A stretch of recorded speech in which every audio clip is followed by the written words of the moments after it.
Okay, this is English 101. This is week 12, part 5. This is the spring of 2021.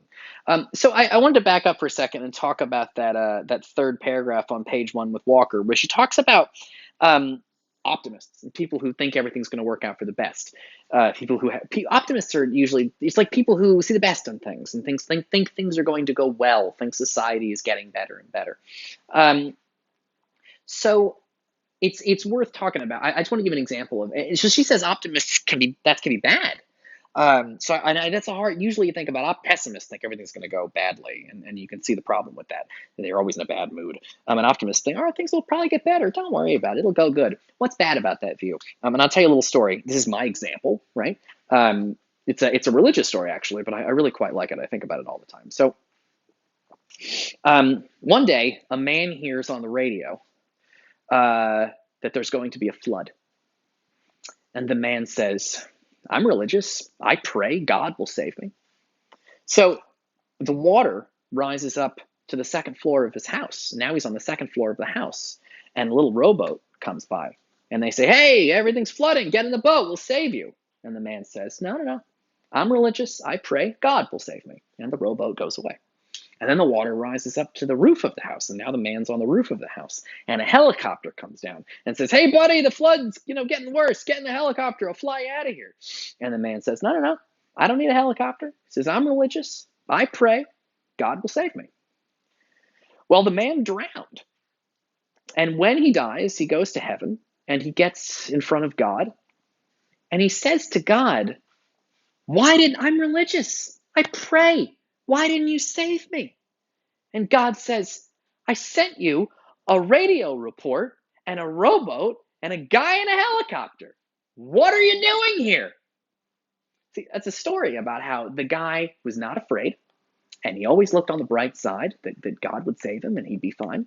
But because of that, he missed out on doing the actual things he could have done to keep himself safe. If he had been a little fearful and thought, "Oh boy, I might drown," he could have listened to the radio report and gotten out of town. He could have gotten in the rowboat and floated away. He could have gotten in the helicopter and flew away. But he wasn't afraid, and that's why he died. Um, I think you see the same thing with COVID, where people are like, God will protect me. I refuse to wear a mask. I will not live in fear. But when they're not wearing a mask, they're getting sick. They're getting other people sick.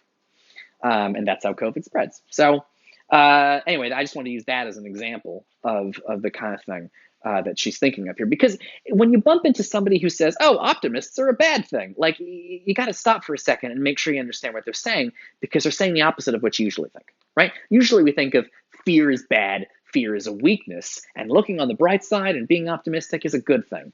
Walker disagrees with that and she has other ideas. She thinks being an optimist might actually be bad, and that fear might be useful. So, okay, cool. This is going really well. And she ends her paragraph by saying something strange. What if we looked at fear in a fresh way? What if we thought about fear as an amazing act of the imagination, something that can be as profound and insightful as storytelling itself? Okay, cool. It's easiest to see this link between fear and the imagination in young children, whose fears are often extraordinarily vivid, meaning specific and alive, detailed. They're not just scared of the dark, they're scared of a particular kind of scary monster in the dark who is a clown with teeth and another set of teeth behind the teeth. When I was a child, I lived in California, which is, a mostly very nice place to live. But for me as a child, California could also be a little scary. I remember how frightening it was to see the chandelier that hung above our dining room table swing back and forth during every minor earthquake, and I sometimes couldn't sleep at night, terrified that the big one, that means a really big earthquake, might strike while we were sleeping. And what we say about kids who have fears like that is they have a vivid imagination, right? Meaning their imaginations are so scary that they're scaring themselves as if the thing they're thinking of is real.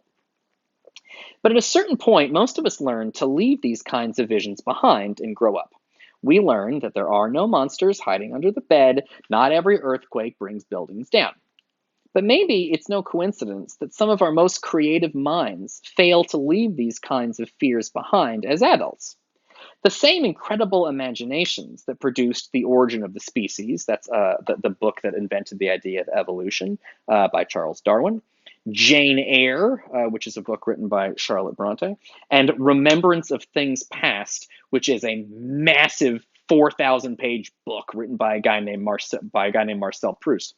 She says maybe the same incredible imaginations that produced these famous books also generated intense worries that haunted the adult lives of Charles Darwin, Charlotte Bronte, and Marcel Proust. So the question is, what can the rest of us learn about fear from visionaries and young children?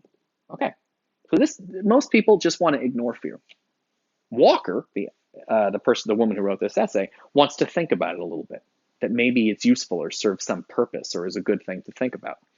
Um, so Walker makes she makes an important point. She says fear is really an act of the imagination, right? When you're scared, your imagination is thinking of something that could go wrong. Like when I'm in an airplane, my imagination keeps picturing the plane, an engine exploding and the plane falling and me being terrified while the plane is plunging toward a mountain. That's happening in my imagination. And she points out that children have really powerful imaginations.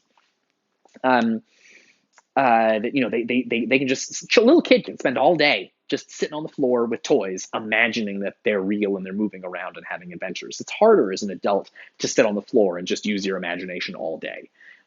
Usually, if an adult has action figures, you're probably not thinking of really interesting, conversations that they're having. But little kids will sit there and just imagine stuff.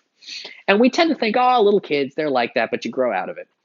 But Walker makes an important point, which is some people don't grow out of it. And that actually famous authors, and she lists Charles Darwin, who wrote The Origin of the Species, which is about the book that kind of invented the idea of evolution, and Charlotte Bronte, who wrote Jane Eyre, which is a sort of a feminist romance novel that's quite cool. And then Marcel Proust, who wrote a 4,000-page book about his childhood, which is called Remembrance of Things Past. And she says, little kids have these overactive imaginations, but so do very famous authors. So maybe having an active, and she says, fear is a type of imagination, right? You're really imagining terrible things that would happen. Little kids do that. We expect little kids to grow out of it, but famous authors also have really powerful imaginations. So she says, if it's not just a little kid thing we should forget all about when we get older, because some of our most important adults, people who've written these famous, important books, have very powerful imaginations and can imagine fear quite well. So she says, maybe there's something we can learn from both little children who have powerful imaginations, but also from great authors who have powerful imaginations. Because you think of fear. She says fear is really just a type of the imagination. Fear is when you're imagining something terrible is going to happen. Now, you think of fear as being something bad that you shouldn't do. Don't ever be afraid. But you think of the imagination as being something you should do. So she points out if fear is a type of the imagination, then maybe fear is something we should think a little bit about in the same way that you might want to spend time with your imagination. Like if you were a famous author or something, that would be a great way to do that, but there are other ways to do that. But spend time with your imagination if it's worth spending time. If some of our most valued adults are people who live in their imagination and use their imagination to write these wild books, and if fear, the kind of fear everybody experiences, is just a type of something you do in your imagination, then maybe it's worth thinking about a little bit more. Because you wouldn't want to be like, imagination, that's for children, that's stupid, stop doing that. But if fear is a type of the imagination, we do say, fear is childish, you should stop doing that. But maybe imagination, if it's connected to fear, if fear is a type of the imagination, then maybe it's worth spending some more time with, and maybe it's worth thinking about. Okay. Cool. I'm going to see you guys in the next video.